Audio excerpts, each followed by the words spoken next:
Hello everybody and welcome back to Teachers Talk Money, where I help teachers master their money in order to give back to themselves. Today I'm going to be talking about a huge mistake that I see a lot of people who are otherwise really good with money making.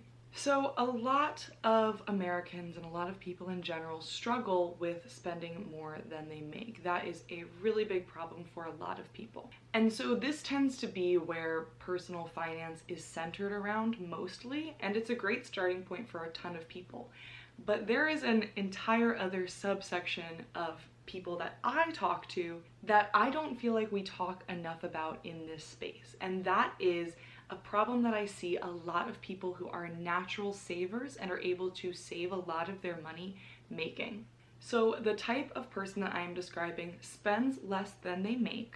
They're usually at least somewhat frugal. They probably have a big chunk of money in their savings account.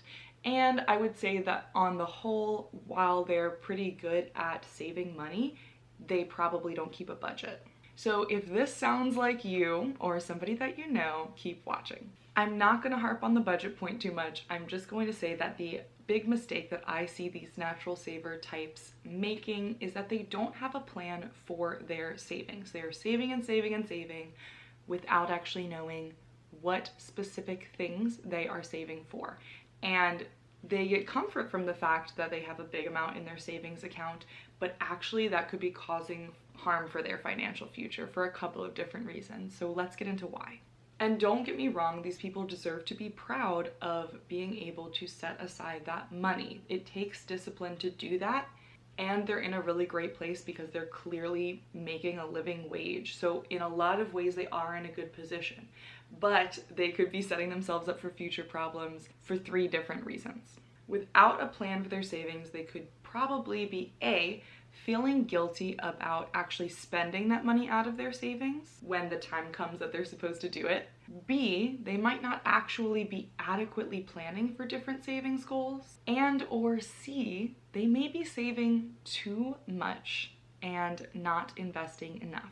So let's talk about each of these 3 problems. So the first problem is A, feeling guilty about actually spending those savings when the time comes. If you have not defined how much of your savings are supposed to go towards different goals, then you might not be giving yourself the permission to spend that money for those different goals, even if they were things that you were saving for. This is especially true for those super frugal savers that probably have some shame and guilt around spending money in general. For example, let's look at a scenario with a fake person I made up and talk about why this person might be unnecessarily suffering.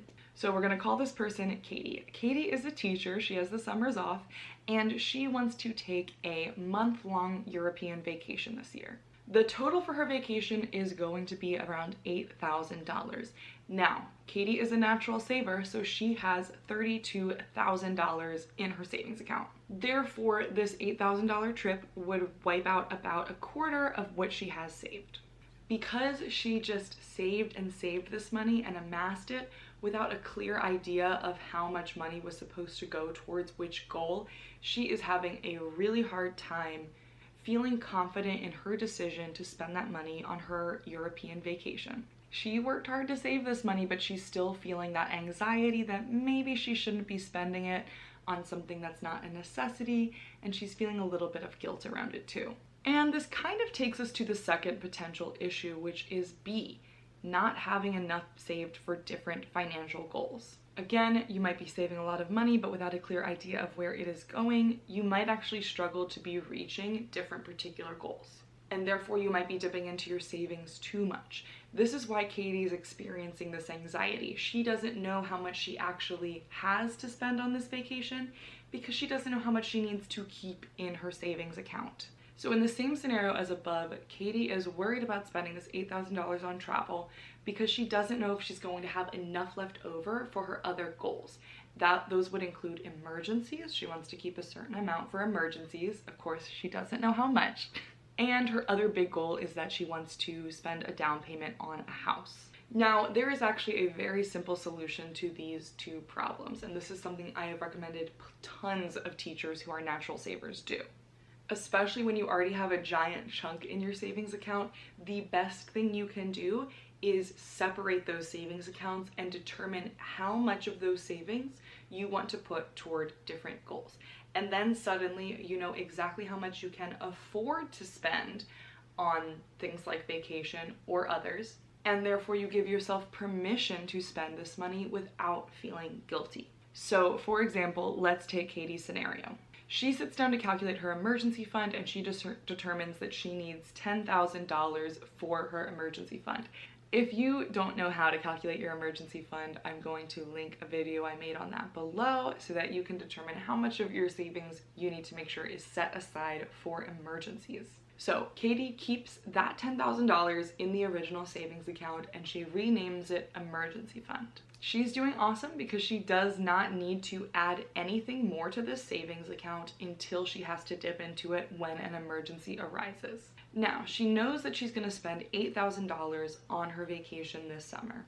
So she takes $8,000 and puts it into a separate savings account and titles it Europe 2022. When she spends that money, she'll start adding a set amount each month back into that savings account in order to refund it for her next trip. If she wants to do another $8,000 trip, she'll have to put aside $650 a month if she gets paid over 12 months. Now that's a lot of money, so she might actually decide that she wants to do more affordable travel next year and decide to put less money into that. Totally her prerogative. So now that she has her emergency fund, which is a very important goal for everybody to have, and she has her money set aside for her trip this year, she's now going to take the rest and put it towards her other big goal, which is a down payment on a house. She has $18,000 left, so she puts that in a separate savings account and she titles it My Future Home, which is so cute, Katie. And then she determines an amount she wants to add to this each and every month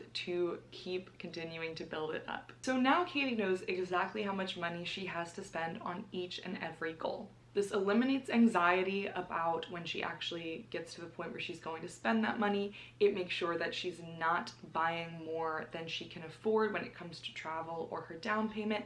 And it helps her devise a plan for how much money she wants to set aside towards those goals each and every month. These separate savings accounts are usually called sinking funds, and you can have lots of different kinds.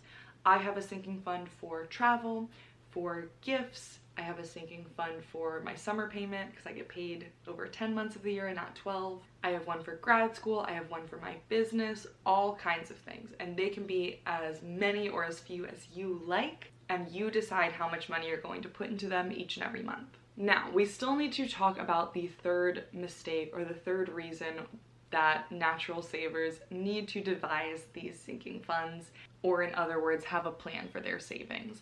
And that is that you may be saving way more than you need and therefore not investing enough. Saving money for specific goals is a very crucial piece of your financial puzzle, but it can actually put you at a disadvantage if you do not also have an investing plan.